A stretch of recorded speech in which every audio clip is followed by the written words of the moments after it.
Welcome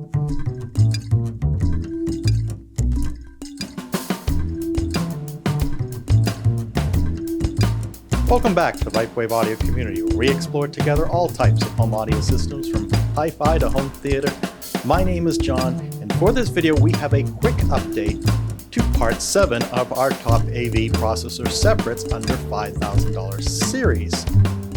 Some of the updated items are errors on our part, and others are new details that have recently emerged. The first set of corrections regarding the DACS actually impacts Part 2 as well as Part 7. Chen Chang pointed out in the comments section that I should double check some of the data we provided regarding the DACS. And we appreciate him raising that point, as we do have a few corrections that are in line with his data. We had crossed the ES9026 Pro chip data with that of the ES9028 Pro. The signal to noise for the correct chip is only up to 124 decibels. Now it appears that ESS only publishes for the mono mode use cases, so the stereo value is not known to us, which these processors actually implement in that manner. So we have placed an asterisk next to that data point. Another table translation error caused us to assign the wrong DAC to the Monoprice HTP1. It uses the AK4493 EQ chip, which is slightly better than the AK4490 EQ chip we had previously indicated.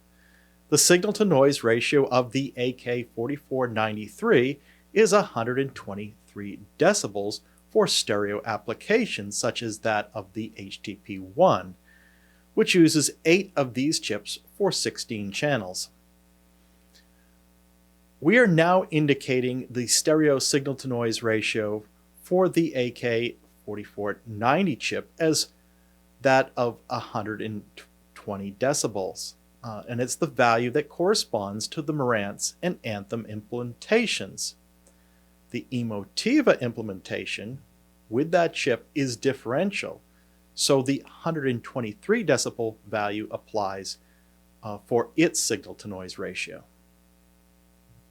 As the Marantz AV7706 is non-differential, we are now displaying the stereo signal-to-noise value for the AK4458 chip it uses, with a value of 111 decibels.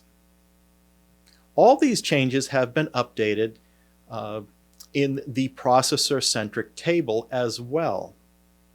Therefore, we have inserted the now published Anthem AVM70 data, which we'll talk about more later. Likewise, we updated the AVM70 details for the physical table. Now we're still waiting for the published specifications for the Anthem AVM90 flagship, but that's outside the range of the scope of this series, given its higher price. In Part 7, we had a section on how to ensure the best signal path for analog sources. Now, we misinterpreted the Emotiva manual as they define a direct mode differently than others. With the Emotiva models, a direct mode only provides a partial signal improvement, as A to D conversion still occurs and DSP processing is only minimized so base management can still be applied.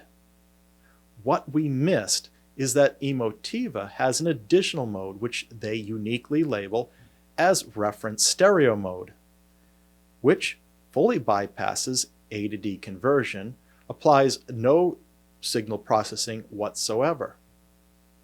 With this new knowledge, we have corrected this slide, which now presents a consistent story where all models support a form of direct mode, which will bypass the signal from the digital domain, albeit the feature is labeled differently in some cases. We did catch that Anthem released specifications just as we were editing Part 7. So we did include that with our initial posting.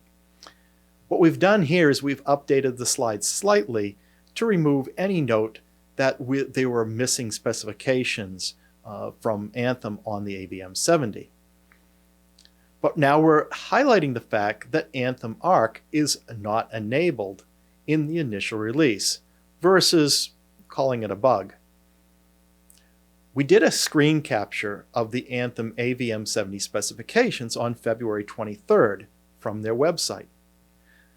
Now, we looked again a few hours after Part 7 was posted to YouTube on February 24th and noticed that Anthem had revised the frequency response, total harmonic distortion, and signal-to-noise ratio values. The most noticeable change was from the signal-to-noise ratio, and it now matches the values the AVM60 model had, which this model replaces.